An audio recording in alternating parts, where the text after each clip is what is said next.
하나님 말씀 함께 보겠습니다. 전도서 6장 1절부터 9절 말씀 함께 보시겠습니다.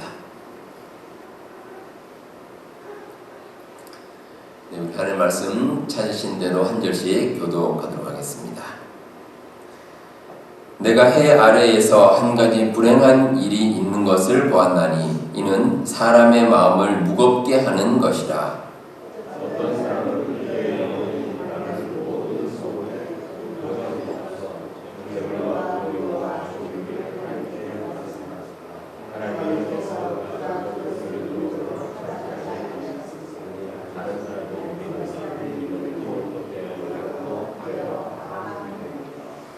사람이 비록 100명의 자녀를 낳고 또 장수하여 사는 날이 많을지라도 그의 영혼은 그러한 행복으로 만족하지 못하고 또 그가 안장되지 못하면 나는 이르기를 낙태된 자가 그보다는 낫다 하나니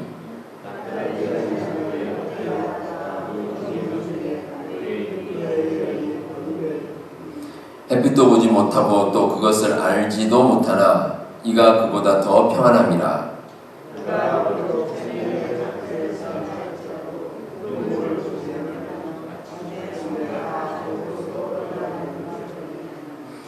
사람의 수고는 다 자기의 입을 위함이나 그 식욕은 채울 수 없느니라.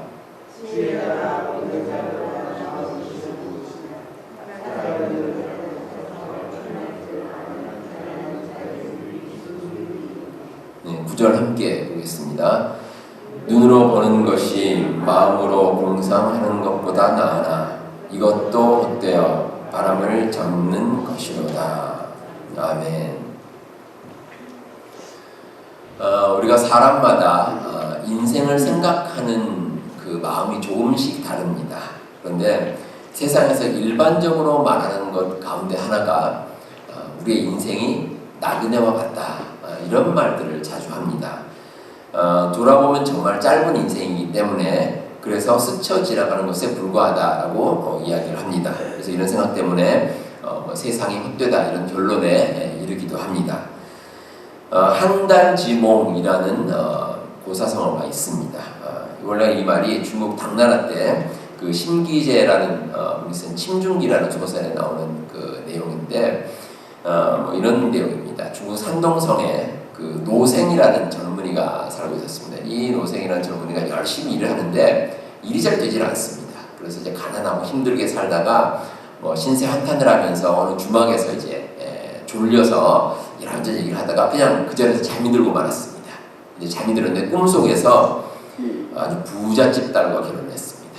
그리고 과거 시험에 급제를 한 뒤에 벼슬길에 나와서 마침내 재상의 자리에까지 오르게 됐습니다. 그런데 잘 살고 있다가 모함을 당해서 그만 쫓겨나고 말았습니다. 역적으로 몰리고 말았습니다. 그래서 이제 포박을 당해서 끌려가면서 하는 말이 아이고 내가 고향에서 농사나 지으면서 살았으면 이런 억울한 누명은 쓰지 않았을 텐데 이렇게 이제 한탄을 합니다. 이제 그러다가 또 그 모함이 이제 다 해결이 되고 다시 이제 재상의 자리에 올라가서 살다가 이제 좋은 시절이다 생각하는데 갑자기 꿈에서 깨어났습니다.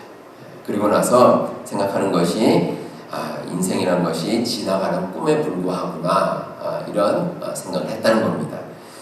근데 이런 한단지몽과 비슷한 말로 일장춘몽 그리고 남가일몽 이런 말도 있는데 근데 한 가지 공통된 점이 모든 그 사자성어에 꿈몽자가 들어갑니다. 꿈이다, 그런 뜻입니다. 그러니까 다시 말해서 인생이 꿈같이 허무하다라는 것이 많은 사람들이 생각하는 그런 바인지도 모릅니다. 오늘 말씀이 기록된 이제 전도서입니다. 전도서는 솔로몬이 기록을 했는데 전체적인 주제가 헛된 세상입니다. 그래서 여러분들이 이 전도서를 읽으실 때 머릿속으로 염두에 두실 것이 인생은 허무한 것, 이런 주제를 머릿속에 염두에 두시면 그러면 전도서의 내용들이 더 쉽게 이해가 되실 겁니다. 자, 그런데 세상은 허무하다. 자, 이런 전도서 전체 주제에 맞춰서 우리가 생각한다면 우리가 한 가지 의문이 드는 게 있습니다. 어떤 의문이냐면 아니 이렇게 세상이 허무하다면 자 그렇다면 하나님께서는 왜 우리에게 이 세상을 허락해 주시고 또 각자의 인생을 살게 하셨느냐라는 겁니다. 하나님께서 우리에게 살 수 있는 세상을 주시고 또 우리로 하여금 살게 하셨다는 것은 마냥 헛된 것으로만 끝나지는 않을 것이다 라는 겁니다. 그렇지 않겠습니까? 자, 그렇기 때문에 우리의 인생에서 비록 이 세상은 허무할지라도 하나님께서 우리에게 주신 의미가 분명히 있습니다. 우리가 세상에 태어나서 이 세상을 떠날 때까지 그 모든 삶의 과정이 분명히 의미가 있다는 겁니다. 그래서 특별히 오늘 말씀 가운데는 우리가 그 중요한 교훈을 발견을 하면 우리가 이 세상에서 복을 누리며 살 수 있다. 이렇게 말씀하고 있습니다. 자, 그러면 어떻게 하면 이 헛된 세상에서 우리가 복을 누리고 살아갈 수 있을까? 그 지혜에 대해서 함께 한번 살펴보도록 하겠습니다. 자, 먼저 헛된 세상에서 우리가 복을 누리는 비결은 하나님께서 주신 복을 누리며 사는 겁니다.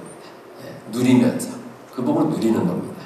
2절에 보시면 어떤 사람은 그의 영혼이 바라는 모든 소원에 부족함이 없어 재물과 부요와 존귀를 하나님께 받았으나 하나님께서 그가 그것을 누리도록 허락하지 아니하셨으므로 다른 사람이 누리나니 이것도 헛되어 악한 병이로다. 자, 이런 말씀이 나옵니다. 하나님께서 어떤 사람에게 복을 주셨습니다. 그래서 그 사람이 세상에서 재물도 많고 여러 가지 명예도 있고 하여튼 좋은 것은 다 가졌습니다. 그런데 그 사람이 받은 것을 누리지를 못합니다. 누리고 살아야 되는데 제대로 누리지 못하니까 어떻습니까? 오히려 다른 사람이 그걸 누린다는 겁니다. 그러니까 하나님께서 그러면 하나님께서 내가 주신 복이 다 헛되다. 이렇게 말씀을 하십니다. 자, 우리 인생에서 이런 일들이 참 비일비재합니다. 여러분들이 사용하시는 그 휴대전화 있죠. 휴대전화 보면 여러 가지 기능들이 많습니다. 그래서 저도 주로 사용할 때 전화를 한다거나 문자를 보낸다거나 인터넷 좀 사용한다거나 이 정도고, 근데 여러분 그 휴대전화를 자세히 보시면 참 별별 기능이 다 있습니다. 여러 가지 기능들. 우리가 한 번도 못 쓰고 끝나는 그런 기능도 많습니다. 자동차도 그렇죠. 자동차도 제가 예전에는 그런 게 있었습니다. 제가 타던 차를 이제 팔려고 내놨는데, 근데 내놓기 며칠 전에, 얼마 전에 새로운 기능을 하나 알았습니다. 근데 참 편리한 기능인데 이미 때가 늦었죠. 그래서 제 생각이 좀 미리 좀 알았으면 그러면 더 좀 유익하게 썼을 텐데라는 그런 생각을 한 적도 있습니다. 근데 그런 게 한두 가지겠습니까? 그런 일이 참 많습니다. 우리가 살면서 좋은 걸 많이 받았는데 근데 그걸 누려야 됩니다. 누려야 자기 것이 되는데 그렇지 못한 일이 우리가 살면서 많습니다.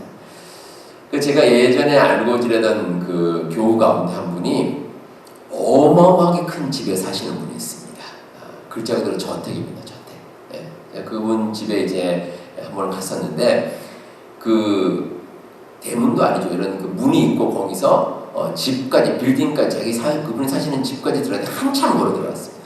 한참 걸어 들어가니까 이제 집이 있고, 집에 들어갔는데 딱 처음에 눈에 띄는 것이 집에 엘리베이터가 있습니다.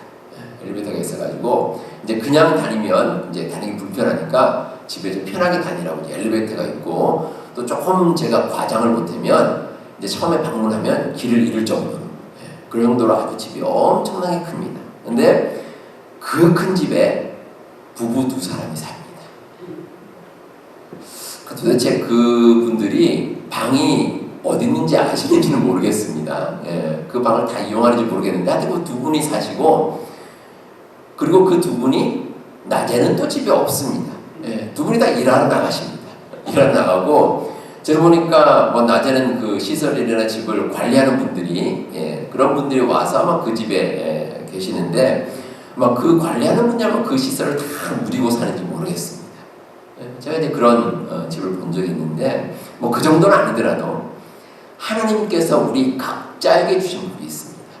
어느 특정한 사람뿐만 아니라 우리 모든 사람에게 모든 사람이 복을 주셨는데, 근데 꼭 기억해야 될 것이 그 복을 우리가 좀 누리고 사는 겁니다. 누리고 사는 것. 이게 필요합니다. 특별히 우리 그리스도인들이 하나님께서 우리에게 주신 복을 누리고 살 수 있는 아주 중요한 이유가 있습니다. 사명입니다. 사명. 하나님께서 나에게 주신 사명을 잘 깨달으면 내가 가진 모든 것을 잘 사용해서 그 모든 것을 다 누리면서 이 세상을 살아갈 수가 있습니다. 제가 일전에 우리 그 노회에 속한 여러 목사님들과 그 과거의 그 조선 땅이죠. 한국으로 파송된 그 미국과 캐나다 선교사님들 그분들의 발자취를 한번 찾아가는 방문하는 그런 기회가 있었습니다. 근데 제가 그때 놀라운 것이 의외로 그 캐나다 출신 선교사님들이 많습니다.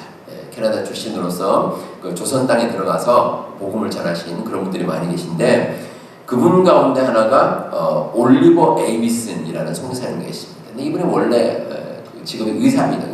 의사 출신인데 이제 한국으로 선교사님으로 들어가서 그 조선 그 처음 현대식 병원이죠. 그 제중원이라는 곳에서 원장으로 이분이 사역을 하셨습니다. 그런데 자금이 부족해서 이 병원 운영이 되질 않는 겁니다. 그래서 이분이 생각하다가 안 되겠다 싶어서 좀 우리에게 도움을 받자 그런 마음을 가지고 백방으로 이제 수소문을 하고 여러 사람을 만났습니다. 그 중에서 미국의 한 사업가를 알게 됐는데 이분을 통해서 병원을 새롭게 건립하고 또 유지하는 데 필요한 모든 자금을 후원을 받을 수가 있었습니다.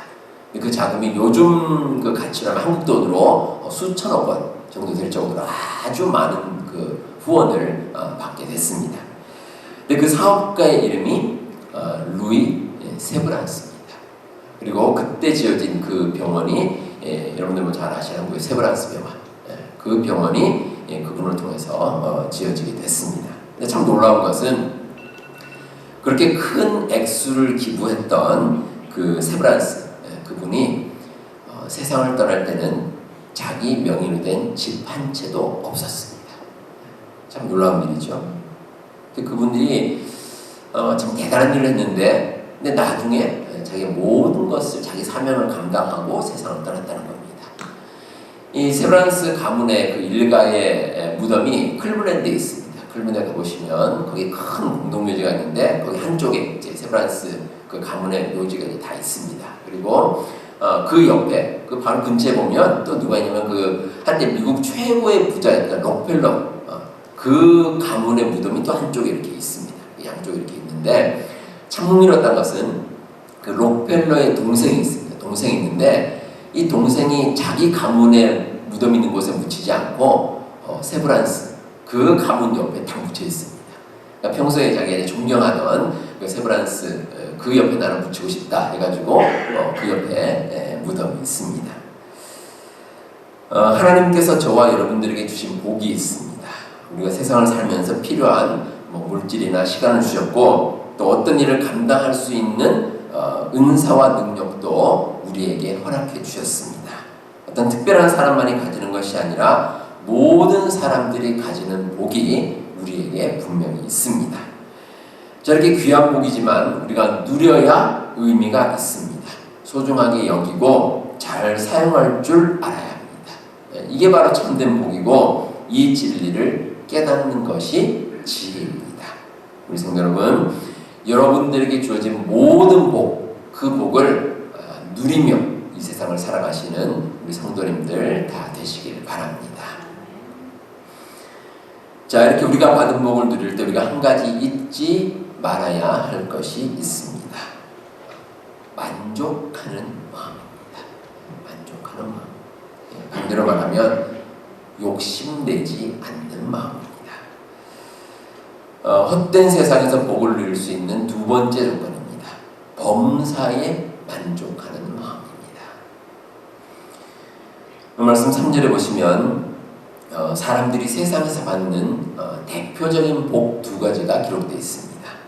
자녀의 축복과 오래 사는 것, 장수하는 축복, 이 두 가지입니다. 이 고대 사회에서는 이 자녀라는 개념이 오늘날과 좀 다릅니다. 어떤 개념이냐면 그냥 우리 뭐 단순히 내 자식이다, 자녀 이게 아니고 글자 그대로 능력. 흔히 그런 말하죠. 자녀가 말하면 참 다복하십니다. 그런데 그 말 그대로입니다. 복이 많다는 겁니다. 왜냐하면 자녀가 많으면 많을수록 누릴 수 있는 게 참 많습니다. 고대사회에서는 그랬습니다. 그래서 성경에도 시편 127편 4절과 5절에 젊은 자의 자식은 장사의 수중의 화살 같으니 이것이 그의 화살통에 가득한 자는 복되도다. 이런 말씀이 나옵니다.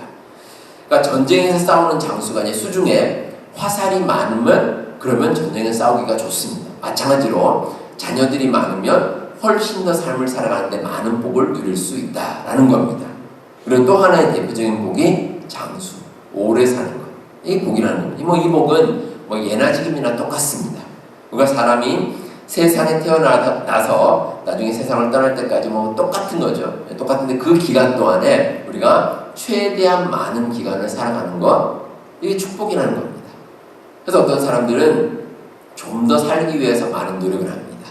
거기 진시황 같은 경우는 영원히 살겠다고 불로초 찾아다니고 이랬죠. 그 정도까지는 아니더라도 사람마다 그래도 장수하는 것이 복이다. 일반적인 생각입니다. 자, 그런데 누군가 자녀의 축복도 많이 받고 장수의 복도 받았습니다. 그런데 넘치도록 받았음에도 만족하지 못합니다. 오늘 말씀 3절에 보시면 100명의 자녀를 낳고 장수하며 사는 날이 많은 사람이 나오는데 그런데 복을 누리지 못합니다. 왜냐하면 만족을 못하니까, 욕심을 내니까. 그래서 그걸 누리지를 못합니다. 자, 그런데 여러분, 이렇게 많은 것을 가지고도 욕심을 낸 대표적인 사람이 누군지 아십니까? 참 아이러니하게도 오늘 말씀을 기록한 솔로몬이 그랬습니다. 이 솔로몬이 말년에 얼마나 많은 욕심을 부렸는지 모릅니다. 그래서 결국 자기도 힘든 시기를 보냈고 또 나라도 힘든 가운데 빠지고 말았습니다.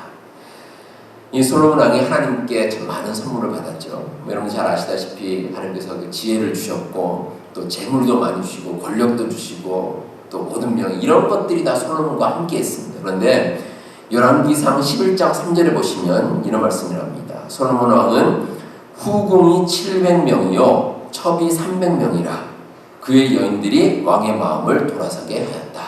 이런 구절이 나옵니다. 이 후궁과 첩을 합쳐서 무려 1000명입니다.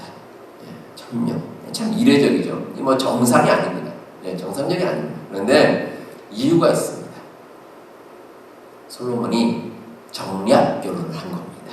그러니까 자기의 권력을 좀 더 확장시키기 위해서 여러 여인들과 관계를 맺고 또 그를 통해서 자기의 권력을 더 크게 만들려고 그 목적으로 이렇게 엄청난 숫자의 후궁과 첩을 둔 겁니다. 자, 그런데 이런 여인들 때문에 성경 말씀에 나오듯이 솔로몬의 신앙이 엉망이 되어버렸습니다. 이 다윗 왕은 평생토록 하나님만을 섬겼는데 솔로몬은 나중에 우상을 섬겼습니다. 이 여인들 때문에, 이 많은 여인들 때문에 솔로몬이 우상을 섬기는 그런 잘못을 저지르고 말았습니다. 자, 오늘 전도서가 바로 이 솔로몬이 아마 이런 여러 가지 어려움 겪고 자기의 실수를 이런 겪고 나서 나중에 아마 쓴 것으로 보입니다. 그래서 이제 자기가 그런 실수를 겪어보니 이 인생이라는 것이 어떤 것이고 하나님께서 나에게 주신 복을 내가 욕심을 내서 다 누리지 못했구나. 이걸 이제 마지막에 깨달은 겁니다. 근데 사람에게 욕심이라는 것이 참 무섭습니다. 이 욕심이 끝이 없습니다. 정말 끝이 없습니다. 우리가 범사에 만족하며 살아야 되는데 그게 잘 되지 않습니다. 또 요즘은 또 비교하기가 참 쉬운 세상이 됐습니다. 인터넷이 발달하면서 예를 들어서 페이스북이라든가 인스타그램에 보면 참 사람들이 여러 가지 사진도 올리고 좋은 거 다 올립니다. 그래서 그것만 보면 다 행복해 보입니다.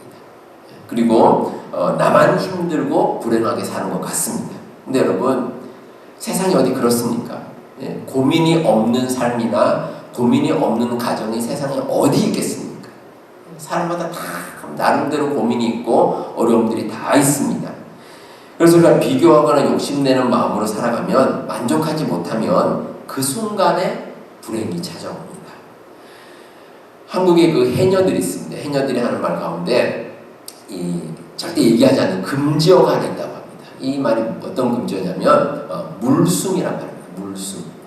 이게 그 글자 그대로 우리가 공기로 숨을 쉬는 것이 아니라 물로 숨을 쉰다. 물로 숨을 쉬면 어떻게 되겠습니까? 목숨을 잃은 거죠.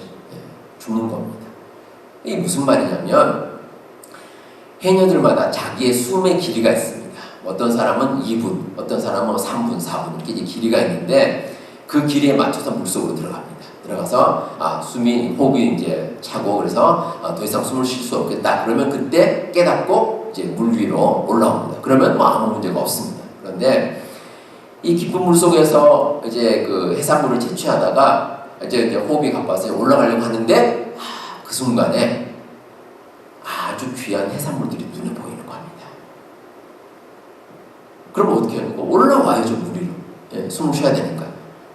우리가 생각하기에는 위로 올라왔다가 숨 쉬고 다시 내려가서 해산물을 취하면 되지 않느냐라고 생각하는데 해녀들의 말을 빌리면 그게 안 된답니다. 다시 내려가면 못 찾는 됩니다. 어디에 있는지. 바닷속이 깊고 또 어둡고 하니까 못 찾을 수도 있겠죠. 그래서 욕심을 내서 내가 저것까지 다 채취하고 올라가야지 하다가 그만 사고를 당한다는 겁니다. 그 욕심 때문입니다. 고린도전서 12장에 나오는 말씀처럼 우리가 받은 은사가 다 있습니다. 그 은사는 하나님께서 우리에게 주신 겁니다. 그러니까 욕심을 낼 이유가 없습니다. 모든 사람에게 꼭 맞는 은사를 주셨습니다. 만약 우리가 하나님께 주신 것을 복으로 알고 만족하면 그 가운데서 참된 행복을 누리며 살 수가 있습니다. 다른 사람이 가진 것이 부러워서 괜히 기웃거릴 이유도 없고 내가 가진 것을 불평할 이유도 없습니다. 우리가 범사에 만족하면 그러면 헛된 세상에서도 우리가 참된 행복을 누리며 이 세상을 살아갈 수 있습니다. 자, 우리가 욕심버리고 범사에 만족하는 마음을 가지면 그러면 우리에게 마지막으로 보이는 게 있습니다. 영원함의 가치입니다. 영원함. 이 세상이 전부가 아니라 영원한 하나님의 나라가 우리 눈에 들어옵니다. 7절에 보시면 사람의 수고는 다 자기의 입을 위함이나 그 식욕은 채울 수 없느니라. 이런 말씀이 나옵니다. 우리가 세상에서 수고하는 것은 땀 흘려 수고하는 것은 이 세상에서 생계를 유지하기 위함입니다. 아담에게 하나님께서 하신 말씀대로 우리가 흙으로 돌아갈 때까지 얼굴에 땀을 흘려야 세상에서 먹을 것을 얻을 수가 있습니다. 근데 7절에 보시면 그렇게 수고해서 먹는 것이 우리의 식욕을 채울 수 없다. 이런 말씀이 나옵니다. 여기서 이제 식욕이라는 말은 원래 뜻이 뭐냐면 우리의 영혼입니다. 영혼. 우리가 아무리 노력하더라도 우리의 마음, 우리의 영혼을 완전히 채울 수는 없다는 겁니다. 그렇기 때문에 우리가 바라보아야 할 것은 이 세상을 넘어서 영원한 하나님의 나라입니다. 우리의 시각을 바꿔야 됩니다. 우리가 영의 눈을 뜨고 이 세상이 전부가 아니라 하나님께 주시는 그 영적인 세계를 한번 바라보고 나아갈 수 있어야 합니다. 자, 이런 영원함의 가치를 모르면 세상에서 아무리 잘난 사람도 의미가 없습니다. 그래서 8절에 보시면 지혜자가 우매자보다 나은 것이 무엇이냐. 세상에서 지혜롭다고 말하는 사람도 그 영원한 세계의 가치를 모르면 그러면 아무런 의미가 없다라는 것이 오늘 말씀의 주제입니다.